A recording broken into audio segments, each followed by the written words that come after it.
Welcome, dear listener. Come in, take a seat, and join me on a journey as we visit some of Gothic horror's great short stories, where the mundane turns to macabre and the dull to daring. So grab a blanket, a beverage, and settle in as we begin. This series starts with the 1825 short story Leixlip Castle by Charles Maturin. The tranquillity of the Catholics of Ireland during the disturbed periods of 1715 and 1745 was most commendable and somewhat extraordinary. To enter into the analysis of their probable motives is not at all the object of the writer of this tale, as it is pleasanter to state the fact of their honour than at this distance of time to assign dubious and unsatisfactory reasons for it. Many of them, however, showed a kind of secret disgust at the existing state of affairs, by quitting their family residences and wandering about like persons who were uncertain of their homes, or possibly expecting better from some near and fortunate contingency. Among the rest was a Jacobite baronet, who, sick of his uncongenial situation in a Whig neighbourhood in the north, where he heard of nothing but the heroic defence of Londonderry, the barbarities of the French generals, and the resistless extortions of the godly Mr. Walker, a Presbyterian clergyman to whom the citizens gave the title of evangelist, quitted his paternal residence, and about the year 1720 hired the castle of Leixlip for 3 years. It was then the property of the Connollys, who let it to triennial tenants, and removed thither from his family, which consisted of 3 daughters, their mother having long been dead. The castle of Leixlip, at that period, possessed a character of romantic beauty and feudal grandeur, such as few buildings in Ireland can claim, and which is now, alas, totally effaced by the destruction of its noble woods, on the destroyers of which the writer would wish a minstrel's malison were said. Leixlip, though about 7 miles from Dublin, has all the sequestered and picturesque character that imagination could ascribe to a landscape 100 miles from, not only the metropolis, but an inhabited town. After driving a dull mile, an Irish mile, in passing from Lucan to Leixlip, the road, hedged up one side of the high wall that bounds the demesne of the Vezies, and on the other by low enclosures, over whose rugged tops you have no view at all, at once opens on Leixlip Bridge, at almost a right angle, and displays a luxury of landscape on which the eye that has seen it even in childhood dwells with delighted recollection.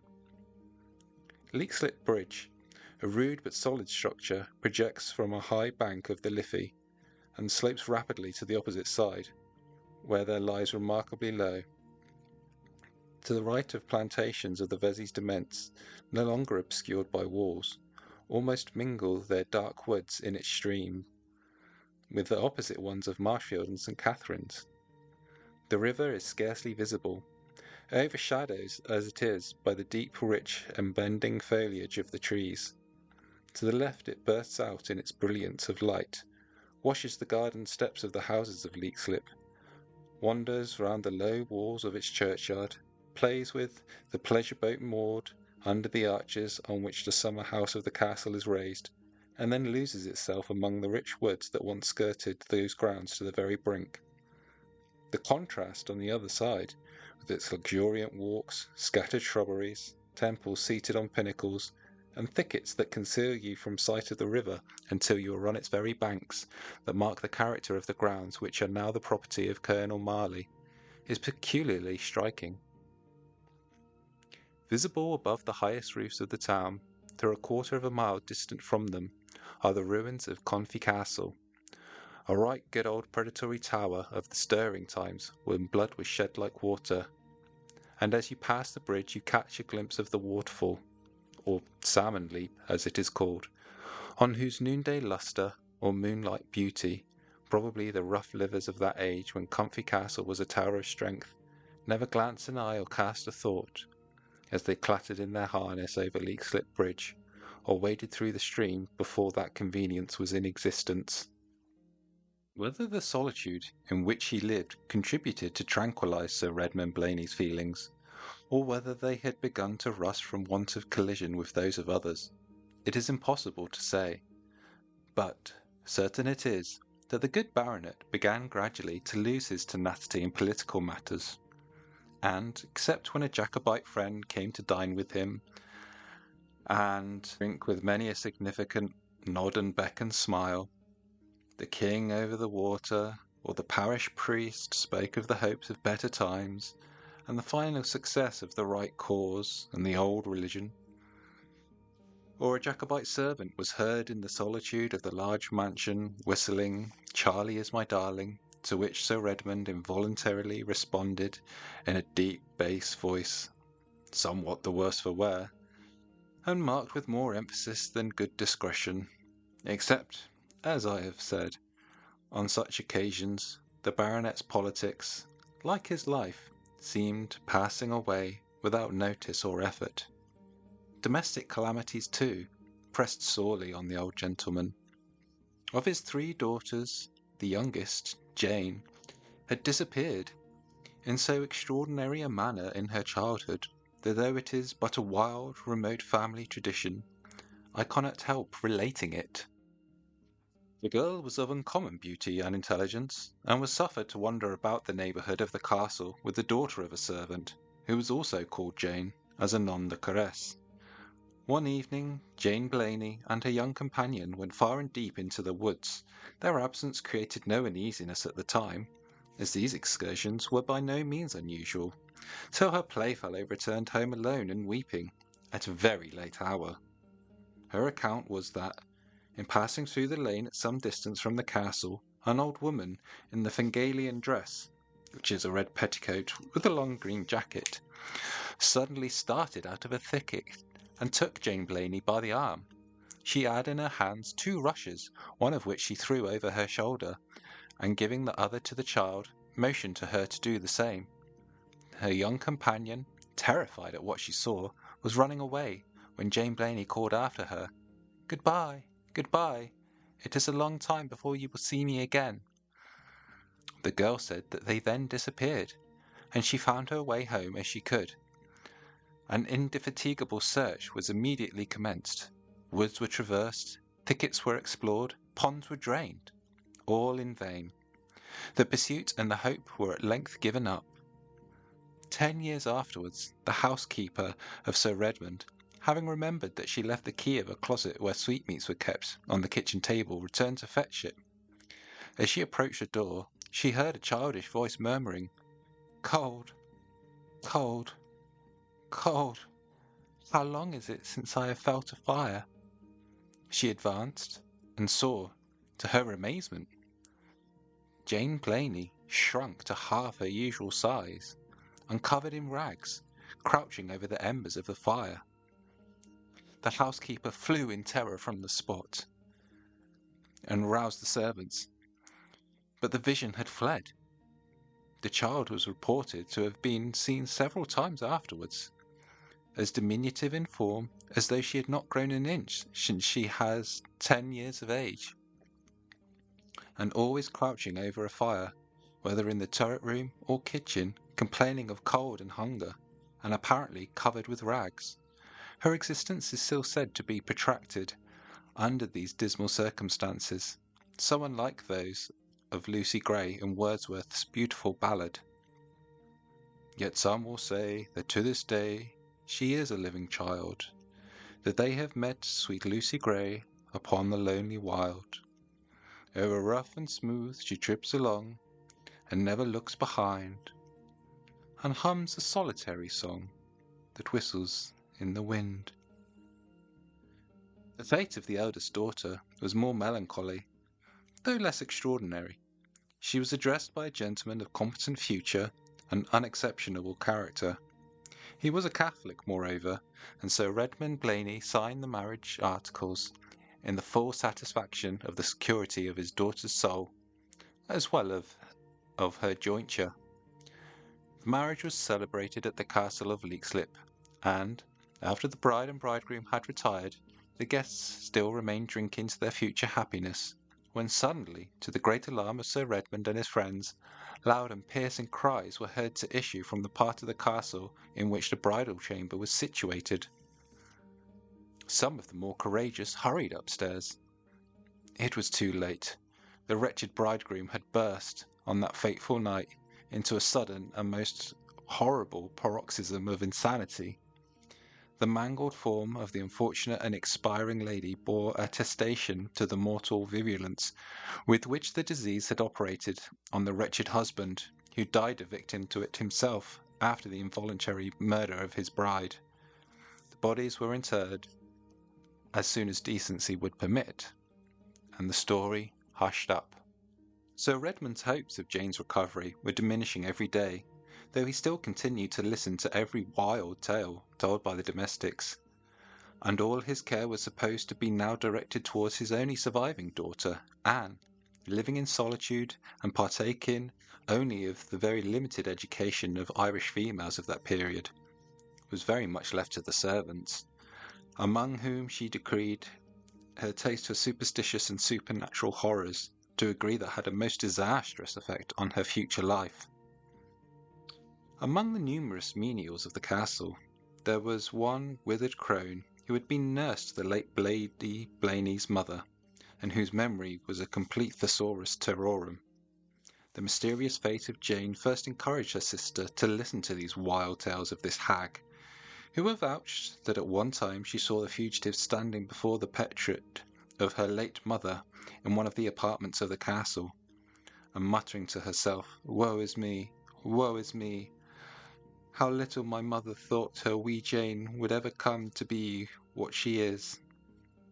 But as Anne grew older, she began to more seriously to incline to the hag's promises that she should show her future bridegroom on the performance of certain ceremonies, which she at first revolted from as horrible and impious, but finally, at the repeated instigation of the old woman, consented to act a part in. The period fixed upon for the performance of these unhallowed rites was now approaching. It was near the 31st of October, Halloween, the eventful night when such ceremonies were, and still are supposed, in the north of Ireland, to be most potent for their effects. All day long the crow took care to lower the mind of the young lady to the proper key of submissive and trembling credulity by every horrible story she could relate, and she told them with frightful and supernatural energy. The woman was called Collogue by the family, a name equivalent to gossip in England or cummer in Scotland, although her real name was Bridget Dease, and she verified the name by exercise of an unweary loquacity, an indefatigable memory, and a rage for communicating and inflicting terror that spared no victim in the household, from the groom, whom she sent shivering to his rug, to the lady of the castle, over whom she felt she held unbounded sway. The 31st of October arrived. The castle was perfectly quiet before 11 o'clock. Half an hour afterwards, the Collogue and Anne Blaney were seen gliding along a passage that led to what is called King John's Tower, where it is said the monarch received the homage of the Irish princes of Lords of Ireland, and which was, at all events, the most ancient part of the structure. The Collogue opened a small door with a key which she had secreted about her, and urged the young lady to hurry on. Anne advanced to the postern, and stood there, irresolute and trembling, like a timid swimmer on the bank of an unknown stream. It was a dark autumnal evening. A heavy wind sighed among the woods of the castle, and bowed the branches of the lower trees almost to the waves of the Liffey, which, swelled by recent rains, struggled and roared amid the stones that obstructed its channel. The steep descent from the castle lay before her, with its dark avenue of elms. A few lights still burned in the little village of Leixlip, but the lateness of the hour, it was probably they would soon be extinguished. The lady lingered. "And must I go alone?" said she, foreseeing that the terrors of her fearful journey could be aggravated by her more fearful purpose. "Ye must, or all will be spoiled," said the hag, shading the miserable light that did not extend its influence above 6 inches on the path of its victim.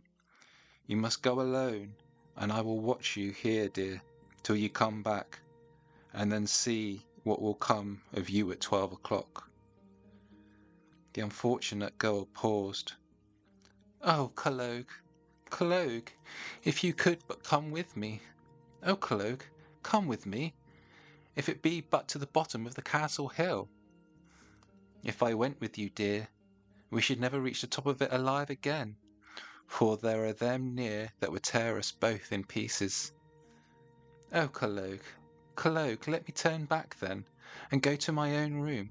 I advance too far, and I have done too much. And that is what you have, dear, and so you must go further, and do more still, unless, when you return to your own room, you would see the likeness of someone instead of a handsome young bridegroom.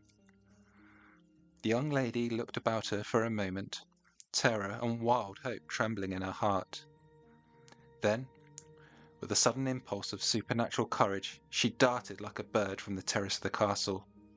The fluttering of her white garments was seen for a few moments, and then the hag, who had been shading the flickering light with her hand, bolted the postern, and placed the candle before a glazed loophole, sat down on a stone seat in the recess of the tower to watch the event of the spell.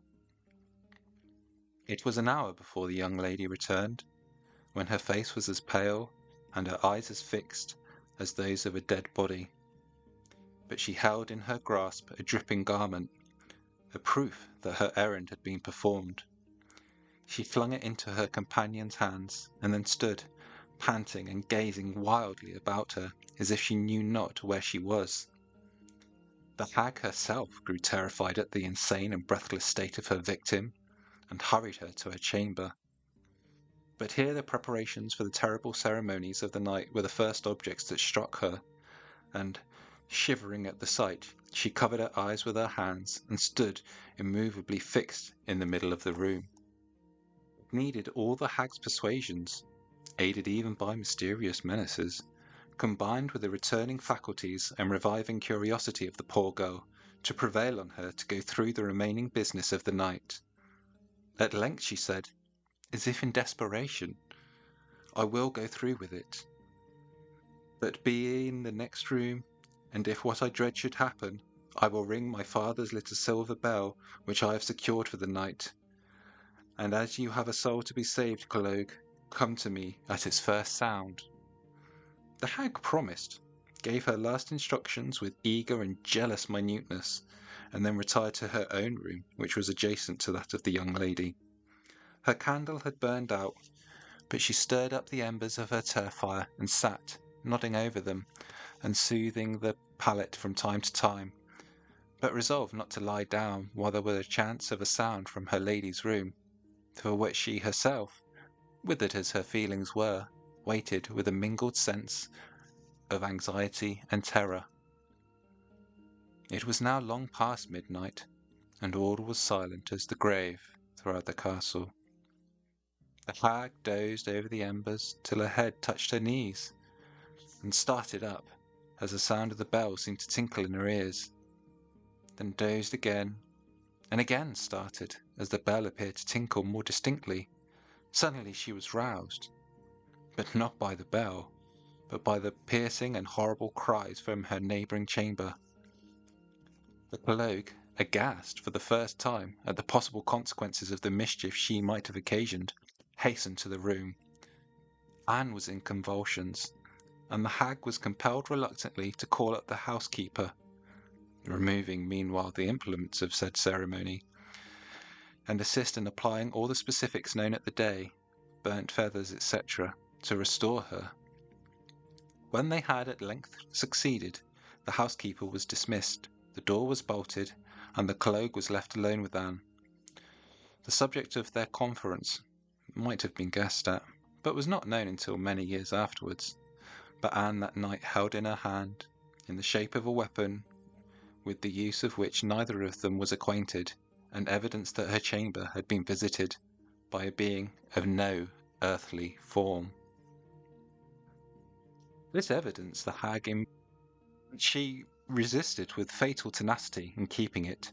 She locked it up, however, immediately, and seemed to think she had acquired a right, since her hand had grappled so fearfully with the mysteries of futurity, to know all the secrets of which the weapon might yet lead to the disclosure. But from that night it was observed from her character, her manner, and even her countenance, had become altered. She grew stern and solitary, shrunk at the sight of her former associates, and imperatively forbade the slightest allusion to the circumstances which had occasioned this mysterious change. It was a few days subsequent to this that Anne, who after dinner had left the chaplain reading the Life of St. Francis Xavier to Sir Redmond, and retired to her own room to work, and, perhaps, to muse, was surprised to hear that the bell at the outer gate rang loudly and repeatedly, a sound that she had never heard since her first residence in the castle. For the few guests who resorted came there and departed as noiselessly as humble visitors to the house of a great man generally do. Straightway there rode up to the avenue of elms, which we have already mentioned, a stately gentleman, followed by 4 servants, all mounted, the 2 former having pistols in their holsters, and the 2 latter carrying saddle-bags before them. Though it was the first week in November, the dinner hour being 1 o'clock, Anne had light enough to notice all these circumstances. The arrival of the strangers seemed to cause much, though not unwelcome, tumult in the castle. Orders were loudly and hastily given for the accommodation of the servants and horses. Steps were heard traversing the numerous passages for a full hour, and then all was still. It was said that Sir Redmond had locked with his own hand the door of the room before he and the strangers sat, and desired that no one should dare to approach it. About 2 hours later, a female servant came with orders from her master to have a plentiful supper ready by 8 o'clock, at which he desired the presence of his daughter. The family establishment was on a handsome scale for an Irish house, and Anne had only to descend to the kitchen to order the roasted chickens to be well stewed with browning sugar according to the unrefined fashion of the day, to inspect the mixing of the bowl of sago with its allowance of a bottle of port wine and a large handful of the richest spices, and to order particularly that the peas pudding should have a huge lump of cold salt butter stuck in its centre. And then, her household cares being over, were to retire to her room and array herself in a robe and white damask for the occasion. At 8 o'clock she was summoned to the supper-room. She came in, according to the fashion of the times, with the first dish, but as she passed through the ante-room, where the servants were holding lights and bearing the dishes, her sleeve was twitched, and the ghastly face of the Calogue pushed close to hers, while she muttered, "Did not I say he would come for you, dear?" Anne's blood ran cold, but she advanced, saluted her father and the stranger with 2 low and distinct reverences, and then took her place at the table. Her feelings of awe and perhaps terror at the whisper of her associate were not diminished by the appearance of the stranger. There was a singular and mute solemnity in his manner during the meal. He ate nothing. Sir Redmond appeared constrained, gloomy, and thoughtful. At length, starting, he said, without mentioning the stranger's name, "You will drink my daughter's health?" The stranger intimated his willingness to have that honour, but absently filled his glass with water. Anne put a few drops of wine into hers, and bowed towards him. At that moment, for the first time since they had met, she beheld his face. It was as pale as that of a corpse. The deadly whiteness of his cheeks and lips, the hollow and distant sound of his voice, and the strange lustre of his dark, moveless eyes, strongly fixed on her, made her pause and even tremble as she raised the glass to her lips. She set it down, and then, with another silent reverence, retired to her chamber. There she found Calogue, busy in collecting the turf that burned on the hearth, for there was no grate in the apartment. "Why are you here?" she said impatiently.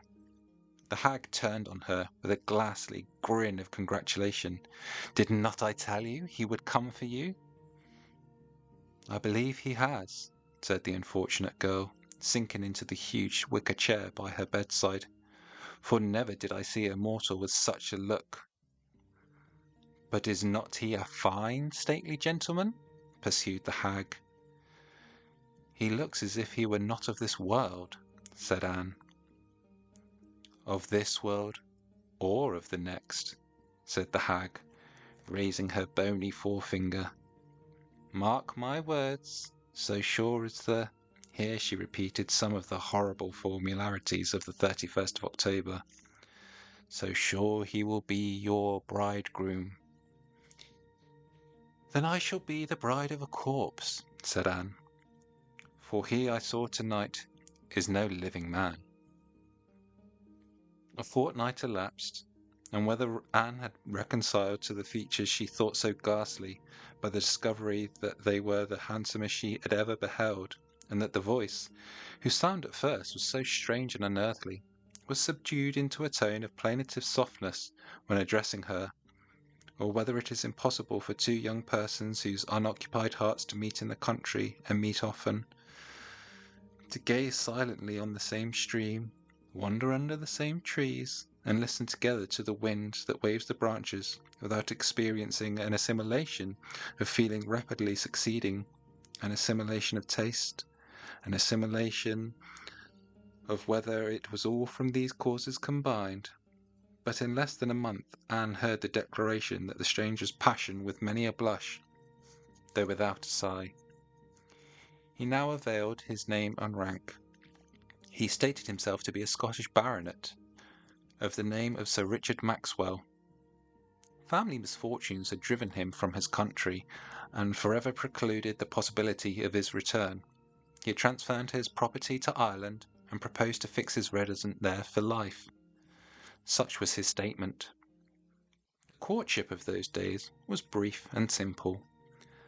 Anne became the wife of Sir Richard, and I believe they resided with her father till his death, when they removed to their estate in the north. There they remained for several years, in tranquillity and happiness, and had a numerous family. Sir Richard's conduct was marked by two peculiarities. He not only shunned the intercourse, but the sight of any of his countrymen, and if he happened to hear a Scotsman had arrived in the neighbouring town, he shut himself up till assured of the stranger's departure. The other was his custom of retiring to his own chamber, and remaining invisible to his family on the anniversary of the 31st of October. The lady, who had her own associations connected with that period, only questioned him once on the subject of this conclusion, and was then solemnly and even sternly enjoined never to repeat her inquiry. Matters stood thus, somewhat mysteriously, but not unhappily, when, on a sudden, without any cause assigned or assignable, Sir Richard and Lady Maxwell parted, and never more met in this world. Nor was she ever permitted to see one of her children to her dying hour. He continued to live at the family mansion, and she fixed her residence with a distant relative in a remote part of the country. So total was the disunion that the name of either was never heard to pass the other's lips from the moment of separation until that of dissolution. Lady Maxwell survived Sir Richard 40 years, living to that great age of 96, and, according to a promise previously given, disclosed to a descendant with whom she had lived the following extraordinary circumstances. She said that on the night of 31st of October, about 75 years before, at the instigation of her ill-advising attendant, she had washed one of her garments in a place where 4 streams meet, and performed other unhallowed ceremonies under the direction of Cologue, in the expectation that a future husband would appear to her in her chamber at 12 o'clock that night. The critical moment arrived, but, with no lover-like form, a vision of indescribable horror approached her bed, and flinging at her an iron weapon of the shape and construction unknown to her, bade her recognize her future husband by that. The terrors of this visit soon deprived her of her senses, but, on her recovery, she persisted, as had been said, in keeping the fearful pledge of the reality of this vision, which, on examination, appeared to be encrusted with blood. It remained concealed in the innermost drawer of her cabinet till the morning of the separation. On that morning, Sir Richard Maxwell rose before daylight to join a hunting party. He wanted a knife for some accidental purpose, and, missing his own, called to Lady Maxwell, who was still in bed, to lend him one. The lady, who was half asleep, answered that in such a drawer of her cabinet he would find one. He went, however, to another, and the next moment she was fully awakened by seeing her husband present the terrible weapon to her throat, and threaten her with instant death unless she disclosed how she came by it. She supplicated for life, and then, in an agony of horror and contrition, told the tale of that eventful night. He gazed at her for a moment with a countenance which rage, hatred, and despair converted, as she avowed, into the living likeness of the demon visage which she once beheld. So singularly was the fated resemblance fulfilled. And then exclaiming, "You won me by the devil's aid, but you shall not keep me long," left her, to meet no more in this world. Her husband's secret was not unknown to the lady, though the means by which he became possessed of it were not wholly unwarrantable. Her curiosity had been strongly excited by her husband's aversion to his countrymen, and it was so, stimulated by the arrival of a Scottish gentleman in the neighbouring some time before, who professed himself formerly acquainted with Sir Richard, and spoke mysteriously of the causes that drove him from his country, that she contrived to procure an interview with him under a feigned name, and obtained from him the knowledge and circumstances which embittered her after life to its latest hour. His story was this. Sir Richard Maxwell was at deadly feud with a younger brother. A family feast was proposed to reconcile them, and the use of knives and forks was then unknown in the Highland. The company met armed with their dirks for the purpose of carving. They drank deeply. The feast, instead of harmonizing, began to inflame their spirits. The topics of old strife were renewed. Hands that at first touched their weapons in defiance drew them at last in fury, and in the fray Sir Richard mortally wounded his brother. His life was with difficulty saved from the vengeance of the clan, and he was hurried towards the sea-coast, near which the house stood, and concealed there till a vessel could be procured to convey him to Ireland. He embarked on the night of the 31st of October, and whilst he was traversing the deck in an unutterable agony of spirit, his hand accidentally touched a dirk with which he had unconsciously worn ever since that fateful night. He drew it, and, praying that the guilt of his brother's blood might be as far from his soul as he could fling that weapon from his body, sent it with all his strength into the air. This instrument he found secreted in his lady's cabinet, and whether he really believed her to have become possessed of it by supernatural means, or whether he feared his wife was a secret witness of his crime, has not been ascertained, but the result was that I have stated. The separation took place on the discovery. For the rest, I know not how the truth may be, I tell the tale as was told to me.